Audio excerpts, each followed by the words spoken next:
Hello and welcome to another WORT candidate debate. This time we are at District 12 on Madison's Common Council. My name is Jade Siri Ramos. I am a producer and reporter with WORT. And my name is Shally Pittman. I'm the news director at WORT. Before we get started, a few notes. You can see all the candidates up for election as well as these debates in real time on our website at wortfm.org. Just click the Spring 2021 Elections tab. There you can also submit your questions for upcoming debates. And if you have questions or comments about any of these debates, having issues with the website, anything like that, please reach out to me at Shally, that's CHALI, at wartfm.org or 608-321-9586. And now on to the debate. Our candidates today are incumbent Syed Abbas and challenger Tessa Echeverria. They are vying to represent District 12. For those unfamiliar, the district is on Madison's east side. Madison Area Technical College, Dane County Regional Airport, and Warner Park are all within district limits. Since there are just two candidates for this race, the election for this district is on Tuesday, April 6th. That's the spring election date. Let's meet the candidates. Let's start with our incumbent, Syed Abbas, who is the current alder for this district, elected in 2019. He is currently the vice president of the Common Council and is the first South Asian to serve as alder in Madison. Syed is a first-generation immigrant originally from Pakistan. He moved to New York City in 2011 to work at the United Nations head office. Syed has 2 master's degrees, one in journalism and the other in public policy and human development. In 2016, he and his wife Holly, a Wisconsin native and a UW-Madison alum, bought a house in Eakin Park neighborhood. Before running for Common Council, Syed served as co-chair of the Eakin Park Neighborhood Association, vice chair of the Public Safety Review Committee, and served on the Task Force on Music and Equity. Before coming to Madison, he also worked as a volunteer with the Youth for Human Rights organization from Geneva. Syed and Holly now have 2 young daughters that keep them on their toes. In addition, Syed works for a nonprofit that advances sustainability and sits on the board of the United States Green Building Council Market Leadership Advisory Board. Syed also speaks Hindi, Urdu, Punjabi, Arabic, and English, and he loves to cook. He is running again for alder of District 12. And Tessa Echeverria moved to Madison in 2010, intending to stay just for the summer and ended up settling here. Finding a home in Madison, Tessa has worked to get back to the community in the best ways that they can. In 2015, Tessa co-opened Williamson Magnet Recording that focuses on providing affordable professional recording to musicians in Madison. In 2018, they co-founded Communications Madison. That's an all-ages, nonprofit, art and music community space on Milwaukee Street. In addition to starting 2 small businesses, Tessa has served as the WORT Board of Directors and is currently the co-chair of the Madison Area DSA. In 2018, Tessa and their partner Louise bought a house and moved to Eakin Park. Tessa is also a recent graduate from Madison College with a technical degree in electrical engineering. Thank you both for making time on this Saturday afternoon. So in a moment, we will turn to the candidates for opening statements. But first, just a little bit about the rules. Each candidate will have 3 minutes per question. Each candidate will have 2 60-second rebuttals to use throughout the debate. You only have 2, so choose wisely. Opening and closing remarks will be 3 minutes as well, and your microphone will be muted while the other candidate is speaking, or if you see our time card and don't eventually wrap it up. Speaking about time, I will be our timekeeper today. I have 2 cards to help us out. If you see this 30-second card, you have 30 seconds left. And then if you see this red card, time is up. Finish up your sentence, and we'll move on to the next response. We have flipped a coin before going live. So first up with opening remarks is Syed Abbas. Syed, you have 3 minutes. Thank you very much for giving me that opportunity. It's really hard during COVID time to connect with constituent as we cannot knock the doors. So I really appreciate providing an opportunity to connect with constituent on the issues. Also, thanks Tessa for running. Last 1.5, almost 2 years, as an alder, I have seen a lot of challenges in District 12. Some of the challenges are F-35, which I march with all of you together and took your voice to Common Council and oppose it strongly. We also had challenges of affordable housing and gentrification, especially looking into Oscar Mayer Special Area Plan and how we're gonna develop it. I really advocate all of you and really champion affordable housing in District 12. We also had public market. We also had challenges regarding connectivity, transportation, bike path. All of those challenges I effectively and transparently uh, work with you all. Last 18 months, as you know, older, I try to make sure people of color and disconnected community, their voices get heard in city process. We all know sometimes marginalized community, they don't have voice or they are not able to connect. So I try to reach out to them by reaching out to their neighborhood, sending mailer card, reaching out to them in person. When it was an issue of F-35, I even knocked the doors and try to get in touch with them and try to get more factual information and make sure we can connect them with the right information.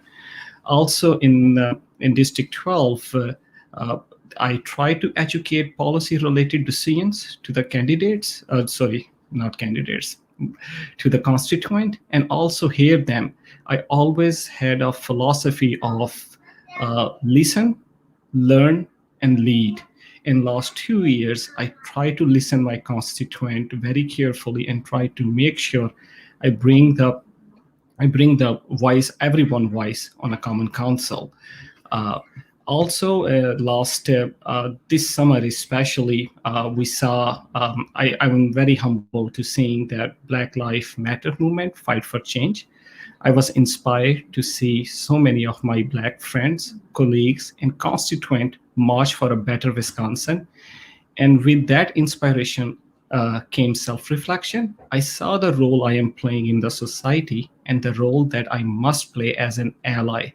The burden of responsibility is in all of us to make sure that we are truly anti racist, not just in words, but in action. And with that passion and enthusiasm, I decided to run again and hear and bring everyone voice to the Common Council. Thank you. Thank you. And next up, we have Tessa Echeverria. You have 3 minutes. Hi, yes, thank you so much to Wart for hosting these debates, and Syed for serving on Common Council for the last 2 years.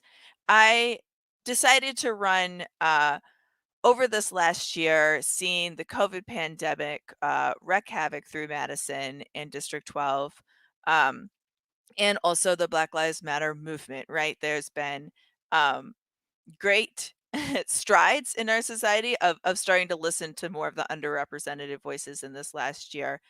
And also great heartache when we talk about COVID. Personally, a little more about me. Like, I spent my childhood living from rental to rental in a working class family. And the first home I'd ever lived in that I owned was here in Eakin Park on Coolidge Street. Being in a position finally to be able to afford that and move in here with my partner has meant the world, and I want to give back to the community that I'm able to call home in a more stable manner than I have previously. So those are some of the reasons I'm running for Common Council. I think it's important for democracy that we have contested elections, that we fight to always be giving the best government and the most open and transparent government that we can. So we get to talk out these issues. We get to think about them during the campaign, and then we get to enact them. For me, I think of things in a big picture, right? A big vision for the future. And I think Madison needs to change on so many levels to hit that future that is actually equitable for all of the residents of Madison. And there's tiny little pieces to the puzzle, and there's things we do on city council that would chip slowly away at that when we talk about sustainable energy, when we talk about affordable housing. But I think it's important to keep in mind the end goal, right? The end goal of all of these things for every resident, that we have zero carbon emissions, that we have decent living for everybody. We're seeing a huge cold front in Madison right now of negative temperatures, and we have people sleeping out on the streets. We can't solve that necessarily next week. We can't necessarily solve it next month, but we need to be thinking in each policy decision, how do we make it so there's no more homeless people in Madison? How do we work towards that? So to me, being on city council would mean some of these big changes, looking into the vision of the future, understanding the current limitations and how we change them. Like we've seen AOC do on the national level with the Green New Deal. She knew it wouldn't pass through all of the government, but she still put it out there, and it still affected policy in a positive way. And that's what I would like to bring to the Madison City Council. Thank you. Thank you so much for your opening statements, both of you. Jade now has our first question. Thank you, Shali, and thank you both for your opening remarks. In 2013, a race to equity report found extreme racial disparities in Madison that continue to persist. Candidates, what, if any, tangible changes have you seen the city of Madison make in the last few years? And what tangible steps would you make as alder to shrink the disparities in our city? Tessa, we'll start with you. You have 3 minutes. Yes. That's such a huge question, and so important for us to think about how our disparities play out. For me, I think we need to look at how over-policing of neighborhoods has led to higher arrest rates of Black, Indigenous, and people of color in our district. We need to stop collaborating with ICE as a city. You know, we voted to be a sanctuary city, and yet the Madison Police Department and the county sheriffs continue to collaborate with immigration and put those communities at risk. From a city standpoint, we also need to invest in affordable housing, in job education, to work with poor and underserved communities to uplift their standard of living, which will uplift their ability to access and contribute openly to the government, right? When we see COVID-19, all of the disparities of who has access to technology, who has web cameras, who has good internet, are allowed to interact and continue their lives, whereas people who don't have access to those things are left even farther behind in society. So I would push for a municipal internet that would be free to Madison residents, so that everyone has access to what is ultimately a essential utility in this day and age. I'm trying to think of like exact things that have happened over the last 3 years. I know there have been a ton. I really appreciate the work Freedom Inc. and the Youth Squad did over the last 4 years to work to get officers out of the Madison Public Schools to change and end the school to prison pipeline that we see here in Madison. And I understand that that was years of on the ground organizing and hard work that was able to come out because of the uprising this summer that allowed public opinion to understand the issue, and ultimately that vote from school board. So I am very encouraged to see that, and I would like to see a continue of how we redirect that money to resources. A lot of this is about addressing the root causes, right? What causes the issue that then is the racial disparity? Is it income equality? Is it access to affordable housing? Is it environmental implications like the F-35s that fly over my home? How do we address that root cause and then solve it for the people who are actually experiencing it? Pass. Thank you for that answer. Syed, we'll move to you. You have 3 minutes. Thank you. Really good question. Wisconsin, as we all know, is the most segregated state in the country, and all the cities are very segregated, including Madison. It's the best city to live for white people, but for brown, Black people, it's the situation is other way around. and the discrimination and disenfranchisement of especially our Black community members has continued since the time of great Martin Luther King. And I do think so we have much to go when it comes to ensuring that we bridge the educational opportunity gap, dismantle a criminal injustice system, and fix the detrimental social, political, and economic system that are built to disenfranchise our BIPOC, Black, Indigenous, people of color communities. There are disparities, racial disparities in housing.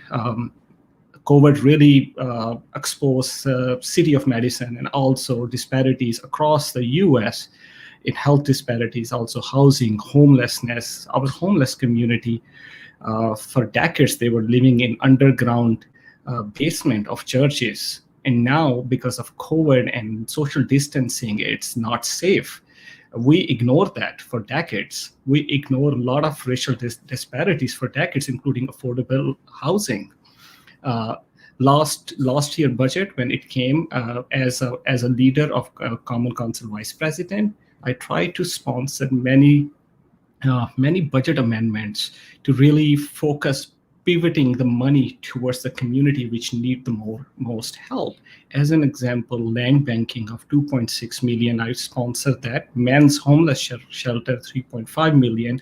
I was sponsored that. Affordable housing of 500,000, I sponsored that. Also increase funds for public libraries. Also increase fund for community outreach worker, which was passed in finance committee, as well as we increased money during our budget session. So that's also really key to really make sure we provide services. Another interesting thing I want to mention here is through early 1900, 1910, 1909, the city of Madison basically discriminate low-income people by putting factories on the east side and putting more high-class job, white liberal people living on the west side. That is called Madison Compromise. There is an excellent article on the website of Midwest Environmental Justice Organization. And till today, we see in city planning process, same type of disparities. As an alder, I try to address those during a planning process of Oscar Mayer, also in budget. And I'm absolutely committed to work as an ally with our Black, Indigenous, people of color, and really make sure we address those, not in a sense of saying, but practically we can do it. Thank you. Thank you both for those answers. Before we move on, is there any rebuttals? All right, seeing none, I will send it over to Shali. Thank you, Jade. Our next question is about the thing that we are all living through, COVID-19. The pandemic has upended lives, and many of us are grieving loved ones. The pandemic has caused financial hardship and closed opportunities for many. Several months ago, the Common Council passed a budget that was characterized by Mayor Satya Rhodes Conway as painful. Before the pandemic, there were already many worthy projects deserving of staff time and city funds. And we wanted to ask you what you will prioritize with more limited than usual resources during and after the pandemic when one of you was elected to the council. A listener asks a similar question. Will you work to get Madison back to normal after the pandemic, or will you use this disruption to create a new vision for our city? So your priorities and your vision. Let's start with Syed, who has 3 minutes. Thank you very much. Absolutely new vision. This is an opportunity for a change, no doubt. And as previously I discussed, COVID basically exposed our system really badly. The system is broken. So regarding COVID-19 and especially how we can allocate funding, some of my sponsorship I mentioned during Common Council, very tight budget. That sponsorship from me really shows where my interest is to pivot the money towards community, engage community. I will also want to mention that to address disparities and also during COVID-19, people need more help, more services. I champion a work with Northside Planning Council and for Brentwood Village. Part of Brentwood Village have apartments building have majority of residents are Black or Latino.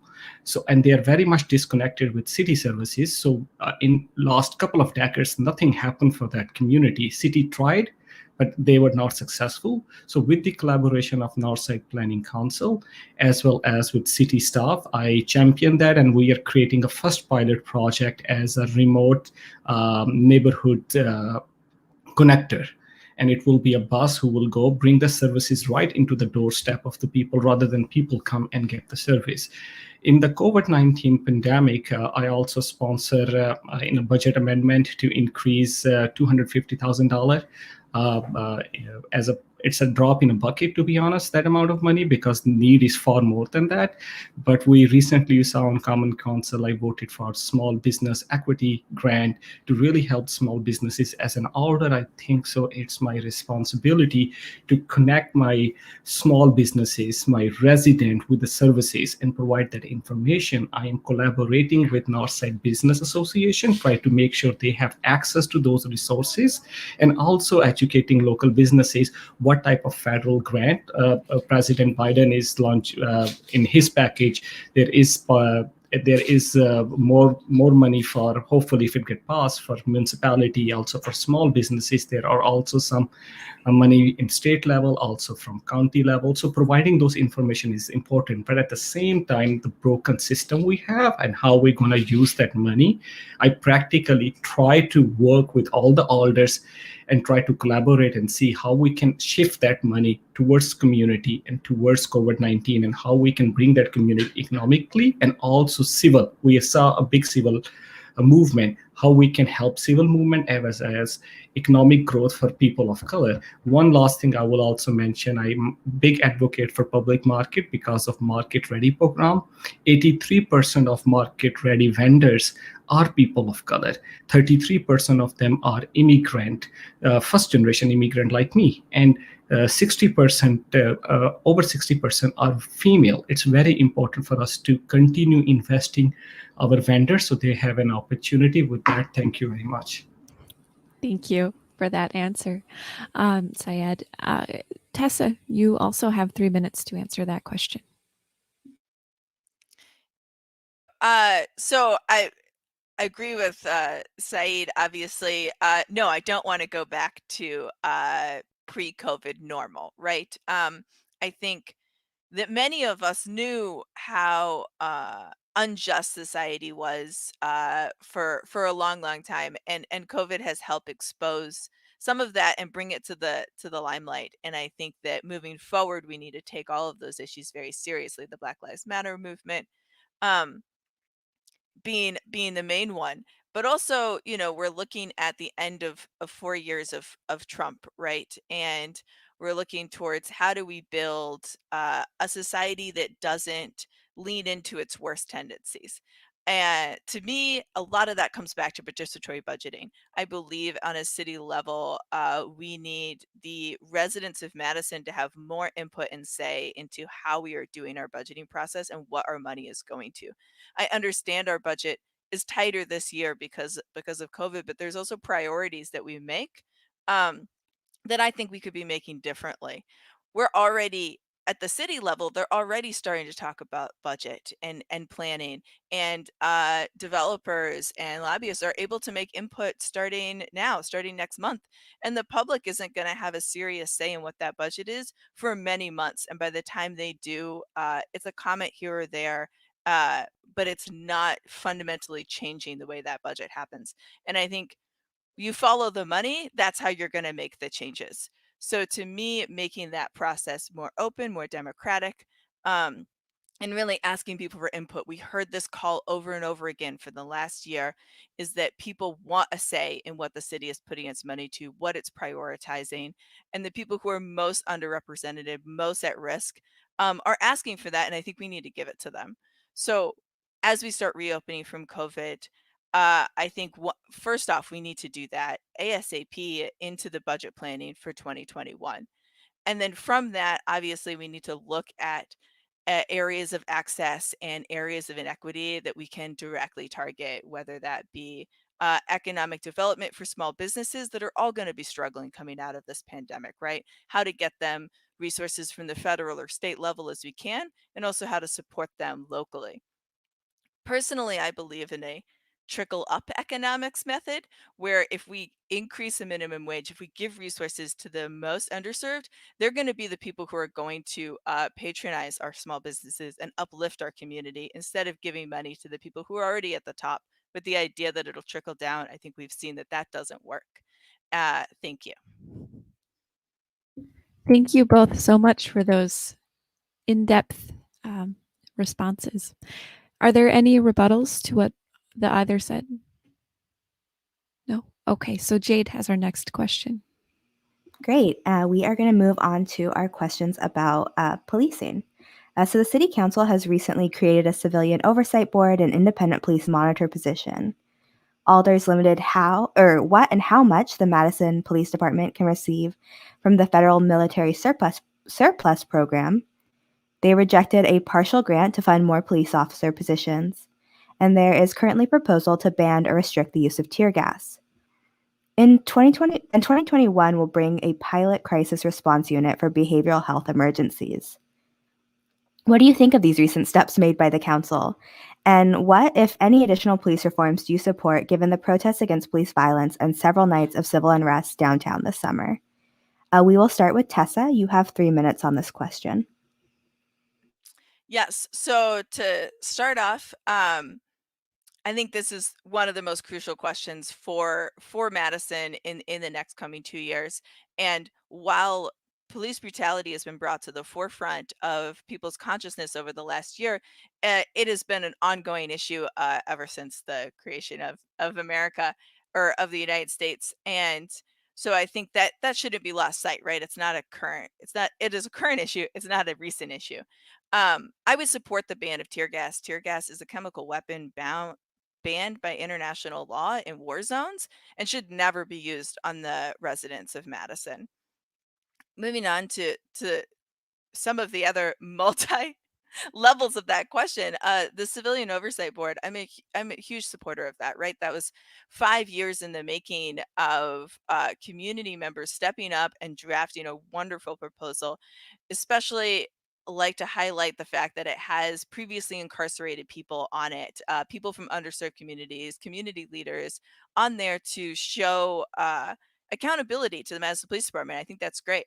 I am saddened to see that the Common Council and the mayor's office took out some of the teeth of the Civilian Oversight Board from what they proposed to what ended up being adopted.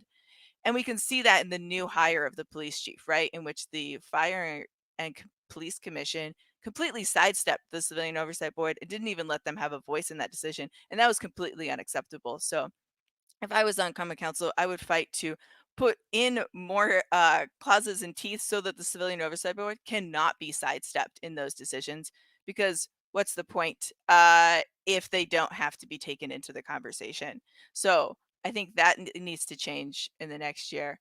I also think when we talk about police reform, we're often talking about giving more money, be it for body cameras or training, and we haven't seen any studies that actually prove that those things are improving. So what I would do is I would take that money and do it towards the rapid response team that you're talking about. Give it back to the communities to address the root causes of why they're being overpoliced in the first place, right? To fund the communities for all the other things we're talking about: housing, jobs, access. And that's where I would like to see the money go. And that's how I think you make that system more equitable. I will yield the rest of my time. Thank you, Tessa. Syed, we will move to you. You have 3 minutes on this question. Thank you. These are multiple of questions altogether. So I completely agree. No more than ever, people in our community want to see an innovation in our approach to public safety. Seeing the outcries this summer about police brutality, demanding alternative public safety initiative, I took your voices to the Common Council. I worked hard. I attended several meetings regarding crisis assistance, helping out on the street model. And also in a finance committee, I sponsored, along with other alders, $250 budget amendment to support crisis response team that is paired with community paramedic with a specially trained crisis worker to focus on behavioral health emergency. And that crisis response team budget was shifted directly from the police academy budget line.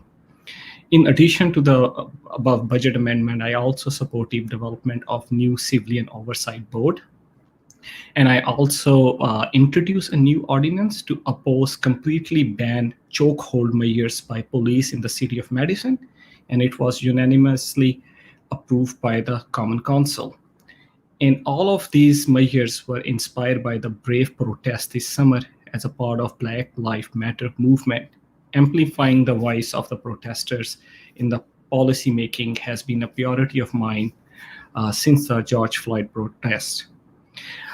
Also, my constituent they know that whenever they reach out to me regarding homelessness issue, tent issue, encampment issue, or any other issue, I try to avoid involving police. My first response is to get involved community outreach workers and try to get their help to find resources, connect them with services.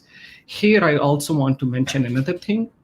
There are only 2.5 community outreach workers beside downtown whole Dane County, not city of Madison, whole Dane County. So when I reach out to them, there's a lot of workload. So during this budget, I also propose amendment to add more money for community outreach worker as an alternative of policing.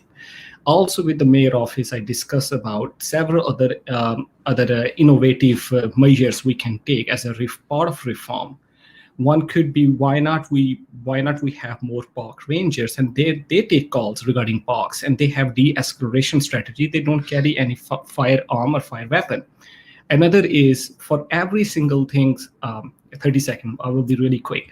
So another thing is people call for noise nuisance, police, everybody call police. Why not we use building inspectors? So I think so we need to review our ordinances and also see what limitations are on a state statute and how we can be more creative, shifting the work from the police into other organization and create more trust and harmony among the community. Thank you both for that answer. We are not moving away from our police questions yet. I'll let Shali ask the next one. Thank you, Jade. We thought we should at least split some of the topic issues up in policing. So, about 2 weeks ago, the city committee tasked with taking on this issue, body cameras, decided 5-1 to recommend a body camera pilot program. The city has been discussing body cameras for Madison's police force since at least 2015. So we wanted to know, do you support body cameras for Madison police officers? Yes or no? And please explain your answer. Since this is a follow-up, let's keep the responses to 2 minutes. And let's start with Syed, who has 2 minutes. Thank you very much. Last question, I did not have enough time because question was very heavy and lengthy. I will just quickly add public use of tear gas to control public is absolutely, gas should be banned for that. Absolutely, should not be allowed on any level. Coming back to your question about a body-worn camera, a lot of policy making decision, I really prefer to see data-driven and also give an opportunity for the community to engage and provide their feedback. I think so that report is still going through several committees. There are a lot of questions around body cam, like as an example, how this technology is going to use as a pilot. Some of the technology body-worn cameras are attached with the heartbeat of the police officer. Some are attached with your gun. If you pull out your gun, the camera will turn on. There are a lot of question marks around how this is going to execute. Before we make that decisions, I think it's important for us to find answers around it. And also, I do support database. If before we implement this whole around Madison and spend a lot of money, it's important for us to have some sort of pilot and really see, because there are conflicting thoughts among community. It's a hot topic. Some think it's good, some don't. Why not we do a data-driven study and see either it really works or not. But before we do that, as I mentioned, we need to really see privacy of people. Then we really need to see how this is gonna interact with the community. So there are more question marks around that report and also implementation. So I look forward to work with my colleagues on the Common Council and see what solutions we can find around it. Thank you. Okay, thank you for that answer. Tessa, you also have 2 minutes for your thoughts on body cameras. Hi, thank you. Yes, I guess I touched briefly on them in the last question, but to get into it, I'm seeing, you talk specifically about the committee and the report that they are putting forward, and I've already seen on different organizer groups talking about how biased that report was, and I think it's important that we do the research, like Syed said, that we look into the statistics. We also got to look at who's giving those statistics and what their bias may be in the outcome. And I think that this is particularly true when we're looking at investigations of police, right? Whether it be about body cams or police brutality, too often the police investigating themselves and making those decisions. And we need independent monitors that are actually checking the facts and conducting the studies. So I get concerned sometimes when we think that whatever gets put forward by the police department is the fact, when it is not always the case. I think when we look at body cameras, we've just seen the police outside of Madison handcuff and tear gas a 9-year-old girl. And it was all caught on body camera. And they're saying, oh, but there's things outside of the body camera, so the body camera footage can't be trusted. So I'm curious, when we think about that, like, how successful is it in actually changing those things? Like the shooting of Tony Robertson was caught on camera, but still no things happened after that. I think also it comes back to the funding, right? It comes back to, if you're spending the money on that, what are you not spending the money on? Are you not spending the money on more resources that could be given to those communities, to all communities, or medical response teams, or more park rangers, or whatever other policies come out? And that is my time. Thank you both. Do you have, do either of you have a rebuttal for the other person? No. Okay. Seeing none, Jade has the next question. Our next question is focused on housing. You are both campaigning on a platform that includes ensuring access to housing. Syed, you are calling for housing for everyone, and Tessa, you list housing as a human right. Candidates, if you are elected, how do you plan to serve those in your district and around the city who are experiencing homelessness or housing insecurity? Let's start with Tessa. You have 3 minutes. Yes. So, as you said, housing is a human right. I think everybody deserves to live in a house. And when we talk about that, we have to say what, right? They think that Saeed brought up earlier.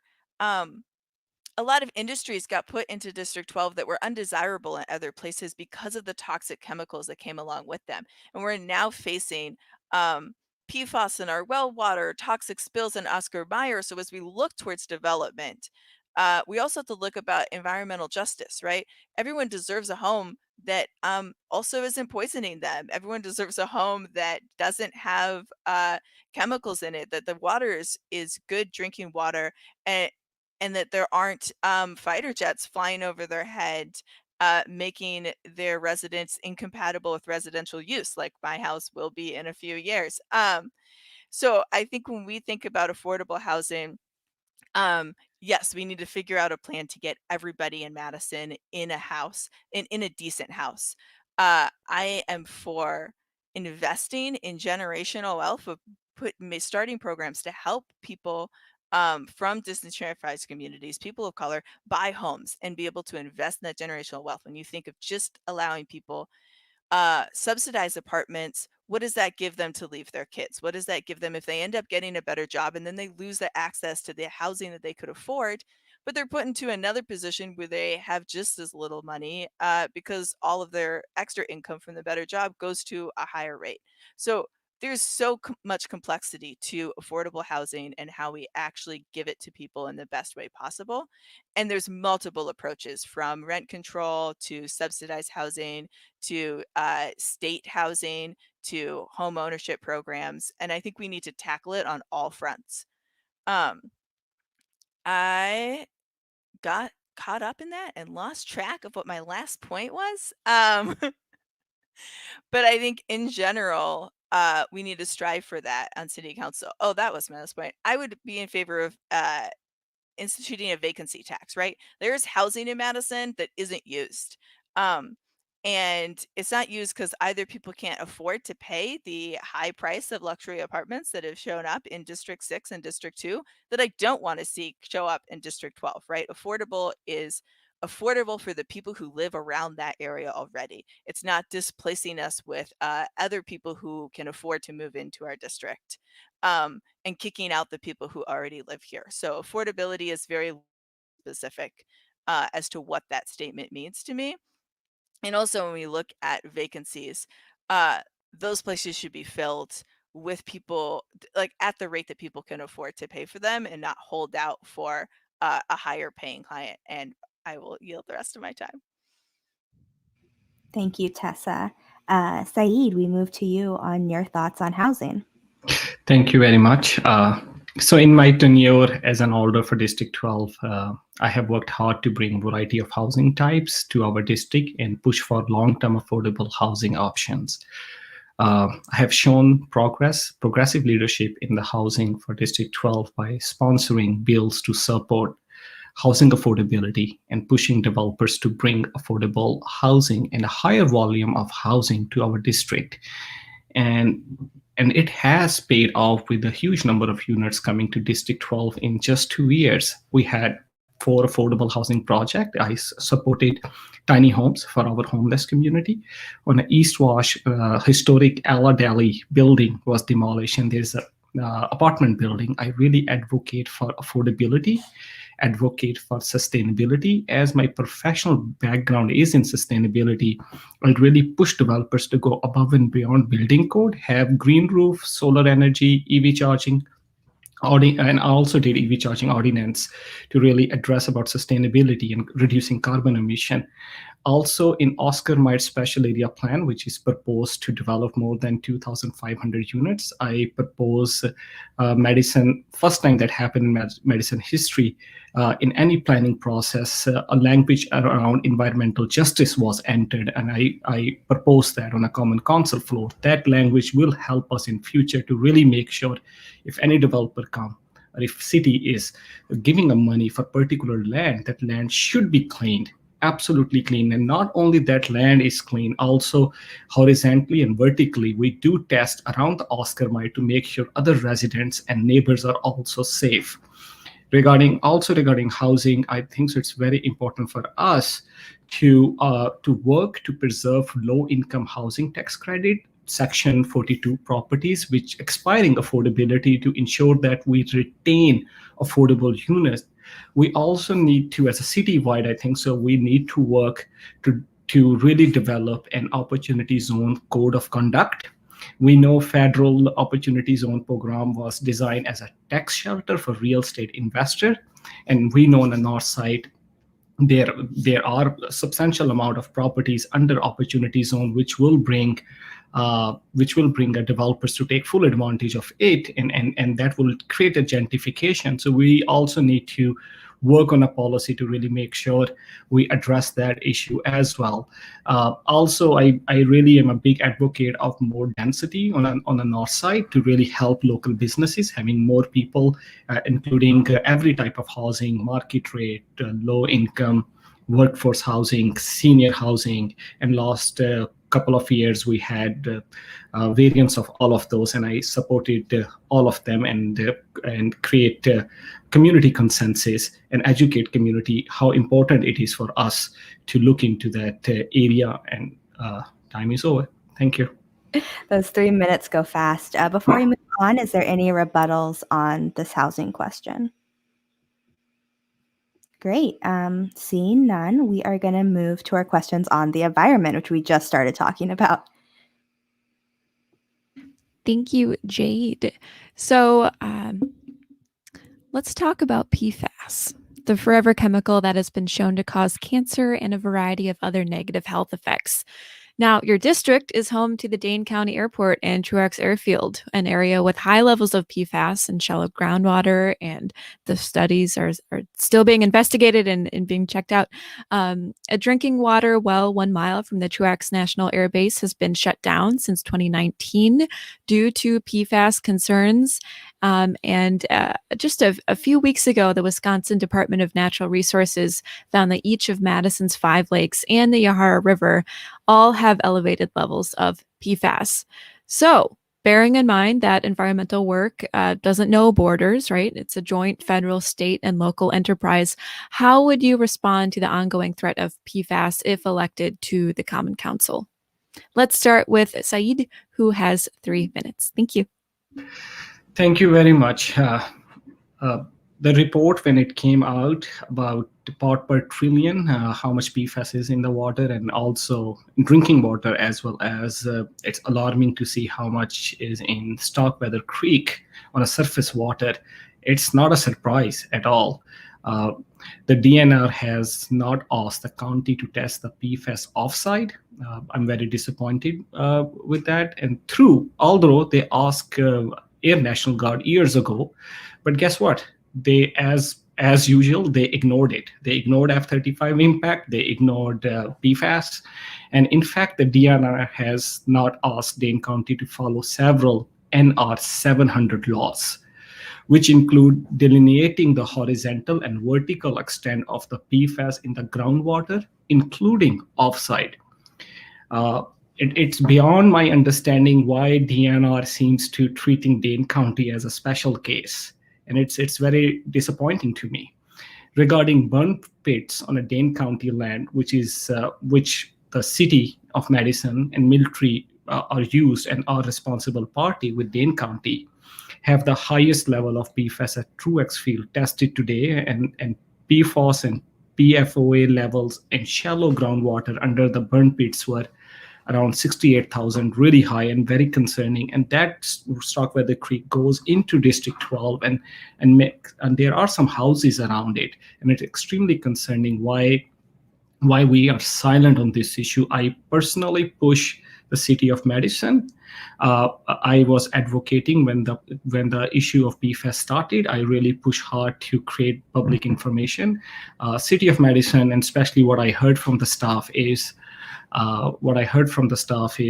it is a responsibility of Dane County, because the pits are in Dane County. They should have a lead, but I think so we are beyond this throwing ball in each other court situation. We need to really act. We cannot say it's responsible of you or her. We need to rock the boat.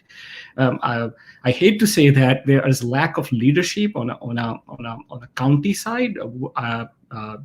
County executive Joe Precy never said a single word about PFAS. I really want county as well as city leadership to really push hard on the state and also Air National Guard to advocate for a cleanup of PFAS. The county spent over, if I'm not wrong, $8 million on BAM boom technology, which completely failed. And that's also not a surprise, but no information about the technology, about the data was shared with the city, either with county supervisor. When I reach out to DNR, that information was not even shared with DNR. We need transparency in this issue. We need public commitment. We need to engage on a public forum rather than having those behind the door type of policy. So absolutely, I am working with other alders, fighting for this cause, and really make sure we collaborate, because there is not one alder. We all have to work on this and collaborate together to find a strategy to move this in public domain and make it transparent. Thank you. Thank you, Syed. Tessa, you also have 3 minutes for that question. Yes, yeah. This is a huge issue for all of us living in District 12, but also for the city of Madison, right? When we look at the well water, like Syed mentioned, well 15 shut down, or that was in the question, in 2019. But But other wells also have levels of PFOS. In fact, almost every, if not every well across Madison has a small level of PFOS. And I think we forget that's a forever chemical, right? That's not going away. The more that it enters our city's water, it's going to be there to stay. I think that some people people have known about this issue for many, many years, and it's been a head in the sand approach from the city, from the county, and from the state. And we're running out of time to not address this before it's a serious long-term issue that will affect Madison for now and future generations. Um, I I think, in some ways people think of it as tied to the F-35s, and it is, in the sense that construction of the F-35s is going to release more PFOS into Starkweather Creek and into our drinking water, and the use of it will continue in firefighter foam and all those things. So when I was protesting the F-35s, uh, added PFOS contamination was one of those things I was protesting. But beyond that, even if the F-35s don't come to town, which they are probably going to. I know there's some lawsuits around that, but PFAS is going to be an issue regardless. And it's here. I think that we do need to work as a city with the county and with the state, instead of passing this uh, blame the other city government, blame the county government, passing the buck of who's responsible for that cleanup. Ultimately, the people who are suffering are the residents of Madison, and they'll continue to suffer the longer it takes us to figure out a good cleanup plan, a good contamination requirements. We talk about Starkweather Creek that runs half a block from my house through the neighborhood. Kids play there, people fish there. Like, this is a serious issue that is going to start impacting the health of our communities, and it's completely unacceptable. So I would like to see strong, bold leadership from the city, from the county, in whatever ways we can, to limit the spread of this contamination and work to clean up these sites in the safest ways possible.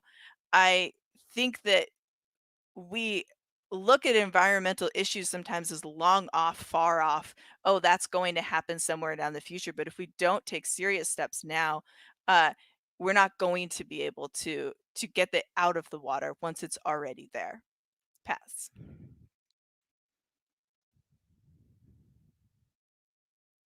Okay, thank you both for your answers to that question. Now, we wanted to ask a related question, and I think you know what it is, but we are running low on time, so we're going to shorten the response time down to 2 minutes. So, as you know, F-35 fighter jets are projected to bed down at Truex Airfield in 2023. You've both mentioned that a little bit, I think, in your responses. But that at 2023 would be just at the end of what would be your term if elected.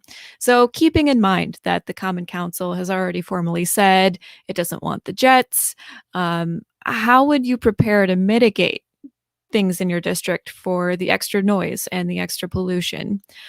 So with 2 minutes, let's start with Tessa. Yes.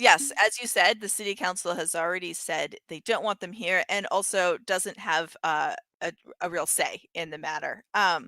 Right. I would say I would work to build relationships with state representatives, with federal representatives, to work to limit what the F-35 impact would have on our community, to work on relocation if that is at all possible. I know that it's decided, but there is still things up in the air. There's still a lot of time to look at what that is, right? If it's environmental issues of the construction are still up in the air. Uh, to me, also, you look at working with homeowners about how to improve sound installation and all of those things. Like, there's small mitigating things, but ultimately, um, a nuclear capable carrying fighter jet flying over my home, there's nothing I can do about that. I can't insulate that problem away. And when I sit in my house and F-16s fly over, my entire house shakes. And when I talk to my neighbors, their kids are scared of these noises. They don't understand them. Like, it's unacceptable to have military jets flying over houses. And the fact that the houses they're flying over are predominantly Black, Indigenous, people of color houses, low, poor, working class neighborhoods is not an accident, right? Those are the places they think it's acceptable to be able to put these jets, and that those communities won't be able to have a say to fight against it. So I will continue to push against them, whatever studies need to happen to show how they shouldn't be here, and to provide whatever resources and access I can to the residents to make life as bearable as possible under those circumstances, while continuing to push against them at every turn. Thank you, Tessa. Syed, you also have 2 minutes now to talk about mitigating the incoming F-35 fighter jets. Thank you very much. As all of us can agree on this, you cannot mitigate noise outdoor. You might do soundproofing in the home. The outdoor is outdoor. And my home is 1 block away from 65 decibel line. I'm also in Cooley Street, a couple of blocks away from Tessa. And with having 2 small kids, I remember my daughters, whenever it's too loud, only with the drill machine, she put her hand on her ear and she said, too loud, too loud. Imagine if these kids are playing out and the jets are flying on the top. This is not the community where jets should be. The military planes or heavy machinery should not be in the city by any means. Now, the question here is what type of mitigation we can do. Outdoor, there's no solution for mitigation, so impact is going to be mostly impact low income and people of color. But I'm committed to work with the elected official and find a way how we can either stop this or move it to somewhere else. And if that's not an option, then as a community leader, it's my responsibility to make sure we have a noise mitigation, some sort of plan where community have at least some sort of comfort in their own homes and they get money for it. The problem on hand is part of Econ Park and Carpenter Ridge already got money from Dane County, and they got easement on a property in 1990s when F-16 and Dane County airport noise is so higher. So I'm working with the Dane County supervisor and see if we can remove that easement and try to make them eligible to get some sort of financial support. The biggest problem on hand is the mobile manufactured homes. There are over 350 manufactured homes. None of them will be eligible for any mitigation, and they're under 75 decibel, not 65. So that's a huge problem on hand, and there's no solution around it. So I talked to the staff, city staff, and trying to find a solution how we can allocate, move them out from there to a different property or land. Time is over. Sorry, Syed. Do either of you want to use a rebuttal to follow up on this question? No? Okay. So this is when we usually ask folks for listener questions, everyone who's watching, for them to start submitting their questions for the candidates as we start to wrap up. But I believe Jade has our first listener question. Yeah, Kitty on Facebook was quick with the question, which I really appreciate. Thank you, Kitty. So her question is about Dane County and mental health and behavioral crisis. She asks, since much of our human service funding and systems are county-based, how do you propose the city can better collaborate with Dane County to address things such as how we respond to people who are having mental health or behavioral crises? We will start with Syed, who has 2 minutes on this question. Yeah, thank you very much. So as I mentioned, on a Brentwood, we are looking into creating a service-oriented structure, a mobile connection. I think so city and Dane County can collaborate and bring more funding for mental health services and connect those services with residents.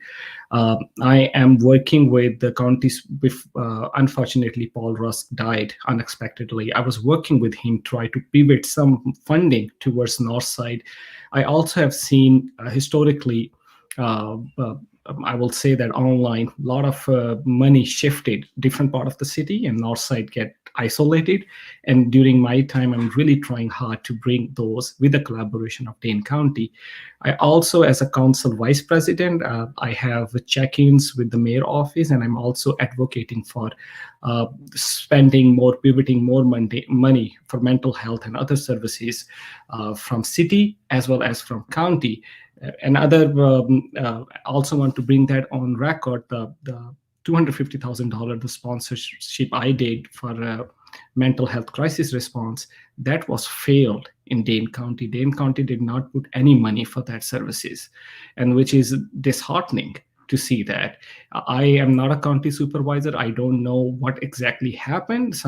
But this is something we really need to focus with, and citizens also need to reach out to their county supervisor, as well as it's my responsibility to talk with District 12 alder. And District 12 have actually 2 alders, both of them, and I'm closely in touch with them and try to see how we can, in future, collaborate and work together hand to hand and bring those funding to the people who really need it. Thank you for that answer. Tessa, we'll move to you to answer Kitty's question. You have 2 minutes. Yes, I think first off, I want to address that. Oh my goodness, I'm sorry. Linda, I want to address that mental health crisis is also a symptom of racism, right? And how we address people. And I would like to work towards treatment, not prison, right? We see too many people end up in jails and prisons due to addiction or mental health treatment. I would propose that we start to work with Dane County to build a crisis center to provide non-incarcerational options for inpatient and outpatient addiction, as well as homelessness intervention. I think it's important to work towards a universal mental health care plan, right? How do we put people's needs over everything else, right? So whether that need is addiction help, whether that need is housing, whether that need is some mental illness that needs treatment, or if those are symptoms of other crises, right? We talk a lot about trauma in our society. How does that trauma create and how does that manifest? And what are those overlays with mental health crisis that we have? So yes, I think it's very important to work with the county board. We have seen the county board make some measures in improving healthcare access and whatnot from the county board perspective. And how do we go farther in a partnership between the city and the county to ensure that that's the way that we go when we're dealing with these crises. And I do want to say the emergency health response team, I am very supportive of that measure and would like to see it grow. There are so many situations where an armed officer is not the needed thing to resolve the conflict. And I would like to see us push down those paths that we've already started. I don't want to see us get sidelined as soon as the public pressure is off and go back to the way things used to be. We need to take these pilot programs and make them permanent as we move forward into more stable situations in my time. Thank you both for that answer. Would either of you like to use a rebuttal? Oh, okay, we'll go to Syed. You have 60 seconds. I will use that opportunity to just go back on F-35 really for 1 second quickly. So Ramish Farm City of Madison is annexing land from town of Burke, and part of Ramish Farm is under 65 decibel, the property on Packers Avenue. So that's another thing I'm discussing with the planning staff and also putting a lot of pressure on them for citywide policy. While we're looking at mitigation, why we are allowing to develop more property within that 65 decibel. Should we bought that as a park impact fee? Should we bought that land and create some trees or barriers, look into more creative ways into how we can reduce development within that area. From planning staff, because planning, they really follow rule of book of law, like whatever the code is, and they said, yeah, any developer can develop it, but I think so that's not sufficient for us. We really, from policy making, I'm working and creating a structure around it and see how we can, make policies better and reduce the impact of F-35. Thanks. Just, would you mind repeating the name of that farm for our transcriber? Yeah. It's Ramish Farm. It's on Packers Avenue, Sherman, Packer, Tennyson Lane. Thank you. That'll take us to our next listener question, which I'll let Shali ask. Sure, yeah. So this question was submitted in advance by 350 Madison, which is a local group committed to raising awareness of the need to address climate change. And I know we've certainly talked about environmental issues, but they have a very specific question. Local leadership make many decisions that impact the climate, from development and transportation to stormwater runoff and flooding, PFAS. The folks at 350 Madison ask, if elected, how will you help Madison adapt to climate change impacts we are already experiencing in this city? Tessa, you have 2 minutes. Yes. So first off, one of my main platforms of running is a municipal buyout of MG&E. I think we need I know that the city of Madison has a 2030 zero carbon emission goal, and I think we really need to kick it into gear to hit that. And so I would like to see a municipal energy that focuses on building green infrastructure and getting away from fossil fuels for Madison, as well as making sure that those fixed rates are affordable for the residents of Madison. Um, I would also like to see a people first transportation policy take place where we're increasing electric bus and general public transportation so that people are not always having to own a car to be able to commute, right? Those things are going to help greatly when it comes to the environment. Um, I also want to touch briefly on the restoring sovereignty of the Ho-Chunk people and land back movements, and how we need to work with the tribes about long-term environmental goals and land use and preservation as we move forward. Um, so obviously, climate and environmental justice is a huge issue. You've seen us touch on it in every aspect of these questions, right? When we talk about affordable housing, we're also talking about environmental justice to those communities. When we talk about not having the F-35s or PFOS, these are all coming back to climate change and environmental justice as we provide decent living places for everybody. It has to come back to making sure that the environmental impact is positive. I would also, oh, is that my time? Oh no, wrong card. Oh no. Just touch briefly on the flooding, right? It was in 2018. I lived a block from Tenney Park, and my whole neighborhood was flooded during those heavy rains. And it's unacceptable that we would think that should happen again and regularly, right? We need to look at lowering the lake water level and repairing our infrastructure so that we're able to handle the environmental crises that are coming our way. But very specifically, I just want to go back and focus on uh, MG&E energy, right? We need to build sustainable alternative energy. We see solar panels getting put in all around, and that one was my time. Thank you. You can finish up your thought right over.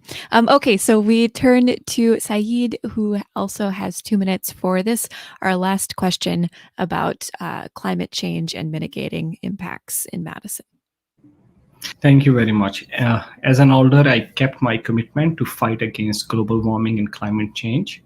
I advocated for my constituent voice in Common Council to protect the wetlands at the Hartmire property, very close to Oscar Mayer.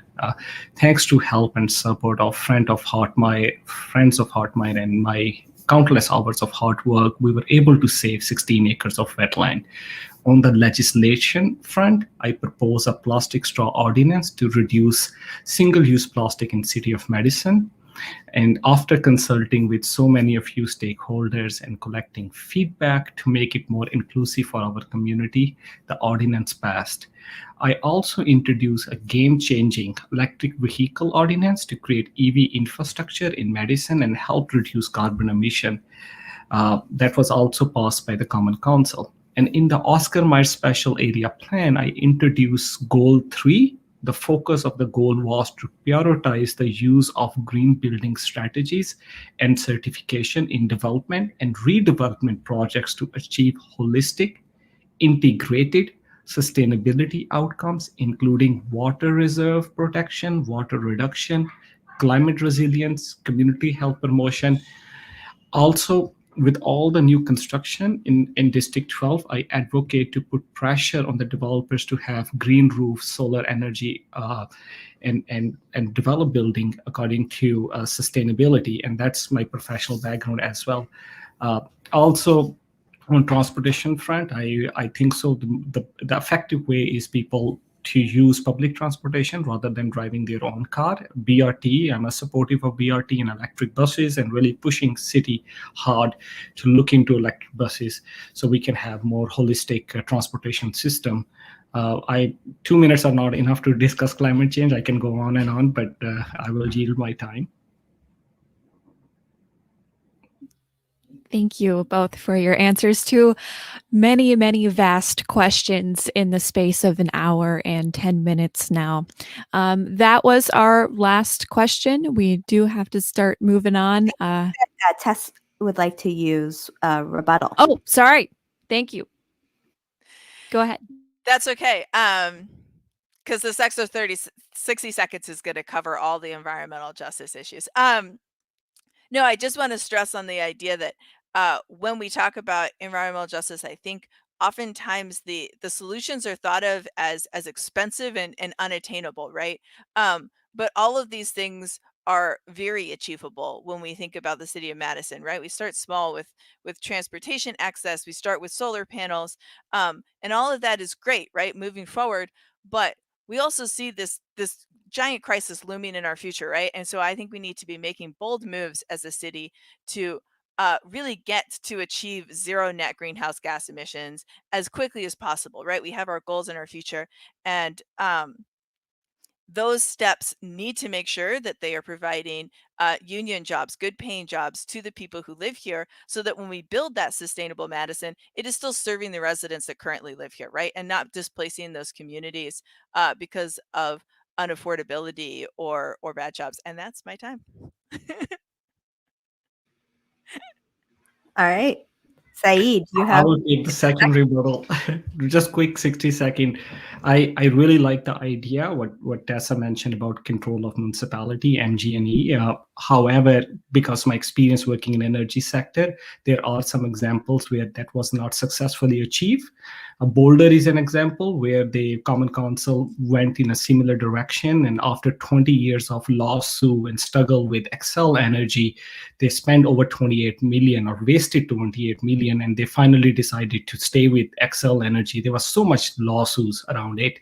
I really hope we find a way to work with municipality, can buy and work. Another issue in Wisconsin is the farming association won't allow you to put wires, so you cannot buy clean energy from other states. That's another issue. There's also another issue till 2001. There is in 2011. There's a no wind power project, and there are other reasons for that. And because of Walker, there's a lot of problems to that situation. But I like the idea about MG&E, but I'm not sure if how this is going to be executed. But thanks for bringing it.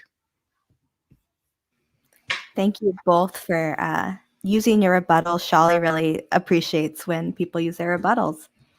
So this brings us to our final remarks. We are going to start with Syed. You have 3 minutes to wrap up this debate and give us your final remarks. Yeah. Well, thank you very much for giving an opportunity. And it's really great to hear from Tessa. And as she mentioned earlier, it's the beauty of democratic system to have an option for voters to decide who they want to elect. I worked very hard last 2 years, really focus on my district and issues. And, as the district facing a lot of issue, one thing I will really mention here, mayors and the council member, they come and go, usually department heads, they stay there forever. And as a new alder, when I got involved with Oscar Mayer, and if you don't get along with them on some policy issue, they try to undermine you or stall you. And I have several examples on Oscar Mayer special area plan. I learned that process by working on the planning process. And I think so I have that experience to pick that fight, which I started on environmental justice on Oscar Mayer special area plan, and put a really big fight with city staff to make sure we clean the contamination and also push them hard by sending so many emails about, okay, what about the TC's gas is going through pipes. We never tested pipes. What about the contamination is going into Econ Park and other? Have ever we tested those? So there is a huge bureaucracy sitting on the top who stall the process, and you have to keep fighting them. I learned those. I'm not a professional politician, but I learned through my environmental activism and my passion to serve for the community. I think so. I want to continue the same knowledge I gain and keep fighting the good fight with the help of my community. And if the community decide to elect me, I will do my best to make sure their voices get heard. And I advocate the way I did last 2 years with all the honesty, enthusiasm, and also transparency. With that, I really appreciate all of my constituents for electing me 2 years ago, 1.5 years ago, almost 2. And also, I really look forward to work with all of you and see how we can work collaboratively and inclusively with everyone. Thank you. Thank you for those closing remarks. Tessa, you also have 3 minutes for your closing remarks. Great. Thank you. Yes. Thank you to all of you for spending your Saturday doing this, to the people listening. As has been mentioned, right, I'm not going to do door knocking because of COVID, which makes it really hard to run a campaign, especially when you are not already an elected official and you maybe don't have the name recognition, right? To getting out there is really the door knocking and meeting the neighbors. So I'm really sad to not be able to do that, but obviously would not risk bringing COVID into anyone's homes and that level thing. So having these chances to do these debates and talk through these ideas is very important to me. I think that as we look back on 2020 and forward to 2021, we see that the government needs to be more open and transparent, right? Syed's talking about learning how to navigate city council taking a year, 2 years.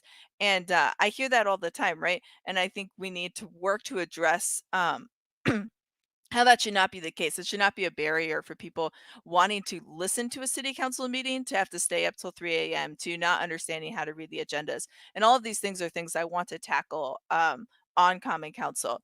I think at this point in my life, I have the time and energy and passion to take the fight to that space and be able to work within it to set up future generations to have better access to Common Council, and residents better access to understanding what's happening in their city, what decisions are them. We talk a lot about national politics and even state politics, but city politics is what decides a lot of what actually happens in my life, a lot of what actual access I have. And the importance don't think can be understated. I also think that in that it takes time to change these systems. I understand that people are always like, oh, you want to jump to the end. I just want to make sure we have the end vision in mind as we make these small steps forward so that we know what we're working towards when we're looking on the long-term 20-year environmental justice plans for our city. When alders change over, when mayors change over, how do we stay on track in our planning for the long term, as well as addressing immediate issues as quickly as possible? So I encourage people to reach out to me. My door is always open. Give me a call, send me an email. I'd love to get to know more residents of District 12, and I'm so excited for this opportunity. Thank you. I want to thank you both for spending this time with us this Saturday afternoon. I want to thank your families for lending you to us. Syed, I saw your daughter pop in for a second. I want to remind everyone that the spring primary is on Tuesday, February the 16th, and absentee voting has already begun for that election. You can vote in person absentee, and you can also go to myvote.wi.gov to check your registration status. You can request an absentee ballot there and find your polling place. I want to thank Alec for live tweeting this debate. He's at Highest Wins on Twitter. And I want to thank Jade Siri Ramos, who is the producer for all of these debates this season. She has been wonderful and is doing a great job. Thank you, Jade. And thank you, Alec, for live tweeting this and other debates. My name is Shallie Pittman. I'm the news director here at WORT. Our next debate is in a few minutes. That's District 13 at 1:30 in 12 minutes. So please join us then. And Thank you all. vote on April 6th. That's when these two candidates will face off. Have a great afternoon. And if you care about District 13, I hope you stick with us. Thank you all so much for joining us again. It means a lot. Thank you.